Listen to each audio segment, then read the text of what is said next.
What's going on, guys? Welcome on back to Second and Short, Mosaic MC Media Communications Productions. I am Tyler Lauder. He is Jason Teasley. And for you guys, it has been like a week since we dropped a podcast, or a video or and TikTok or anything. For us, we literally have we kept talking. we're still here. And today, what do we talk about, Jason? Today we're going to hand out our superlatives. Wow, it's hard to say. It's a hard word to say. For our tight end position, meaning we're going to be talking about where we think the top tight end, your tight end number one is going to be, who that's going to be. Our rookie tight end to keep an eye on, which, spoiler, I have a lot of shares of in a few leagues, which I hope pays off. Our tight end to avoid, and a spicy take on a tight end that's got an ADP very high that I think is going to finish around tight end 16. Absolutely. And as always, make sure to subscribe here on YouTube, follow along, give us a like, let us know after each category who you guys would put in those categories in the comments. Follow us on all of our social medias. Great stuff on Instagram, multiple photos all over media communications, not just football here on Second and Short. We are just a subcategory for Mosaic MC. Now, let's go ahead and jump on in. So we're going to talk about the MVP at the tight end position. We're going to talk about tight end number one. This is a very boring section. We'll kind of cut straight into it. But we have getting drafted around. So that's the question there. Who's going to be the number one tight end this year? Getting drafted around ADP of tight end 4. Last year, he finished as tight end 4. We're looking at him falling around of like 42 overall. So he's getting drafted like the 3rd to 4th round in startups. And the guy I think is going to finish number one is George Kittle from the San Francisco 49ers. Fun fact, if you missed it, we'll give you a little spoiler here. In our wide receiver video, Jason thinks that Deebo Samuel is going to be the wide receiver one, which would be fantastic for 49ers fans, obviously. If these things happen, check out everything else we said there on our wide receivers, all the other people that we've hit in this, running backs and quarterbacks as well. Let's talk about George Kittle. Like, do you agree with this, that he probably can just dominate and just be a freak here and finish as the number one? I think it's possible. I have somebody else, but just out of the sheer volume that he's going to get, because there's no receiving options. Yeah. But Kittle is one of those anomalies. He could go for like 100 yards, 2 touchdowns a game, but it's the little things he contributes while doing that. He's a good blocker. He's going to be on the field a lot. He's going to open up separation. He's going to be matched up with linebackers, which physically he can handle and shield off. So I don't hate this pick. I like it. Just there's only one other name that I would toss out there, and that's Andrews. Well, let's compare that real quick. Because that's a big debate. Mark Andrews probably is and should be the number one tight end drafted. Kelsey still has a better ADP, but I'm going to tell you why. So the Baltimore Ravens, we'll talk about Andrews for a little bit, went from 32nd in pass attempts in a year all the way to 9th last year, where he saw 107 receptions, 1,300 yards, and 9 touchdowns. Andrews did. And now they lose Marquise Brown, but Rashad Bateman's supposed to be taking a step up. We believe, since they didn't do so well at the end of the year, they're probably going to pull back a little bit. Offensive coordinator is going to switch this around. They're going to be more run-oriented, maybe 50-50. So the attempts are going to go down a little bit. I think Bateman's going to take a lot of Brown's targets that he had. And I think Andrews is still going to finish fantastically, probably like 1,100 yards. But George Kittle missed 3 games last year. And when guys miss 3 games because they're injured, I count that as missing like 4 games, because the game they get injured in, yes, they played, but come on. He doesn't get hurt the last play of the game. And so George Kittle still finished as the tight end 4 while missing 3+ games. And if we add in those games where, let's just say, he gets a couple more catches and a couple more yards, he finishes up towards the tight end 3-2 easily. What do young quarterbacks love? They love their tight end. What do quarterbacks that scramble out of the pocket love? They love those check down tight ends that they have that are going to be able to produce. What do tight ends love? Receivers that are just going, that are such big threats, because it leaves them open with those linebackers that can't cover them one-on-one. I think George Kittle is going to feast there. If you say Andrews is going to finish as number one, I'm not mad at you. You say Pitts or Kelsey, I'm not mad at you. I don't care about, but considering the fact that you can get George Kittle at like the beginning of the 4th round, mid 4th round, I would rather do that. And you could lock up, you could literally just go in order and just go quarterback, running back, receiver, and then get George Kittle and you're going to get better value than Mark Andrews, who's going at the back end of the second round. Almost 2 rounds later, you can get George Kittle. Yeah, and I like I said, I don't hate the argument. That's the only other name that I would put in that conversation. Yes. And it's nice that when we have these comparisons and small debates. But yeah, I mean, like I said, I don't think Kittle is going to be. He's going to be on the field for volume because of his other attributes he brings to the team. Now, this is your time to shine. You've been being very bold. We made a bet on the last podcast. Check it out there. It's talking about Dalton Schultz. You switched it up, and I'm glad you did. Who is a top 10 ADP tight end that you think is going to finish below tight end 15? He's getting drafted around an ADP of 5. Last year finishes tight end 17. We got him at 16 this year. Give us your guy and why. I think it's going to be Darren Waller. Makes sense. Primarily the emergence of Hunter Renfrow and the addition of Davante Adams. That is a huge chunk of targets to go to Adams because we know that he is a top tier wide receiver. So that's going to cut into Waller's productivity. Thus, I see him being a huge drop off from his ADP to where he's going to finish. Yeah, and they also brought in Demarcus Robinson, who's not like a big thing, but just deep threat type guy. Foster Marino has been a guy that I think like Dynasty community and like people that are fans, like he's like a video gamer too on YouTube and Twitch and everything I've seen, and he's a big fan favorite from people that know him. And I think they kind of want to get him more usage. Josh Jacobs catches the ball a lot. Kenyon Drake is a pass catcher. They just brought in White in like the 4th round, who can catch the ball as well out of the backfield. Derek Carr loves Davante Adams. They're friends. They're going to connect. He loves Hunter Renfrow because he's super reliable. Darren Waller's health is an issue. He finished as tight end 17 last year. He missed 6-ish games because he played 11. The years before that, he finished as tight end 2 and tight end 3 in PPR formats. So the lore is there, and I get it. But yeah, he's getting drafted over a full round ahead of TJ Hawkinson, who, I mean, is the clear-cut number 1 in Detroit. And even though they have all these other guys, it's like kind of like missing pieces in Detroit. He's getting drafted 25 spots ahead of Dalton Schultz, a team that just has abandoned. Instead of gaining a guy that's going to have 150 targets, they've abandoned like 250 targets with Cooper and Wilson being gone and Gallup being hurt.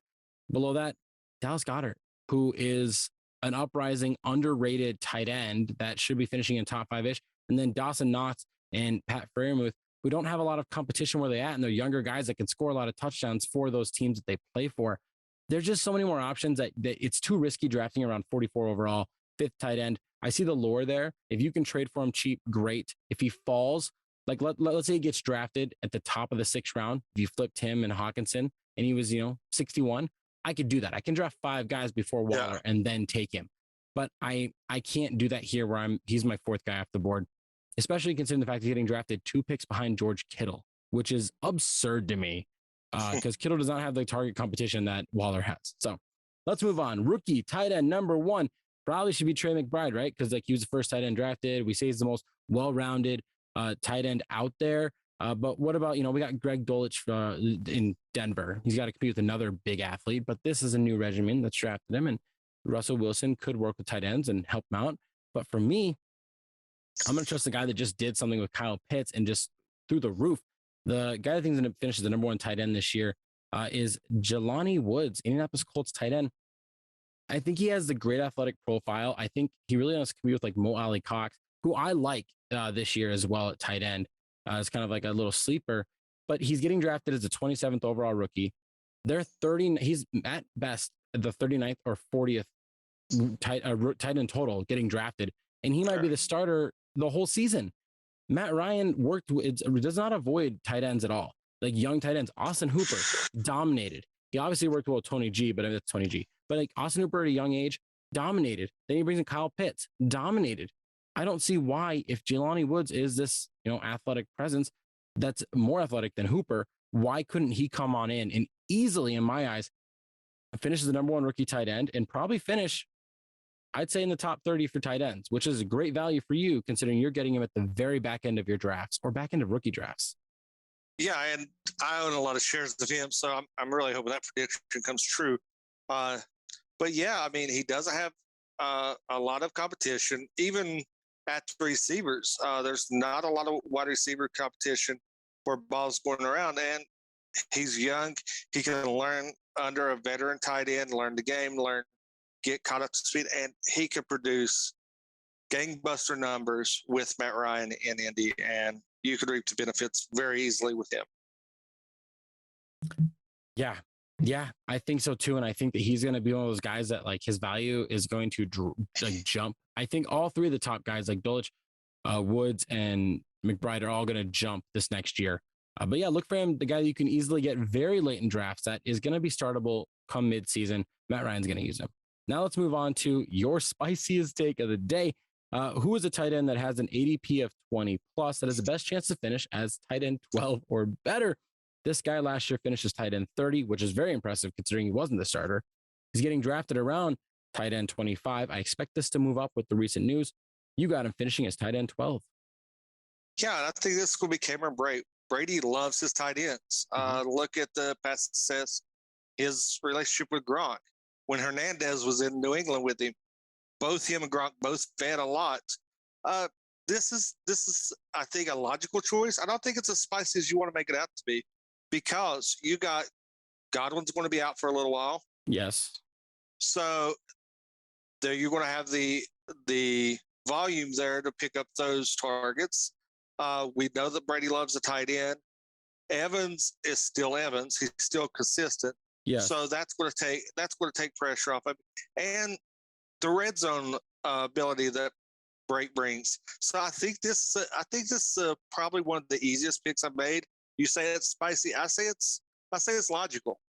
I mean, and they did just draft the Washington tight end Cade Otto, who's 23 years old. I think is going to have a good opportunity as well. But that's really his only competition. Cameron Brate is a guy that can score a lot of touchdowns. He's a guy that Dynasty community I feel like does like, and people have been stashing for a while. OJ Howard's gone. Gronk apparently retired.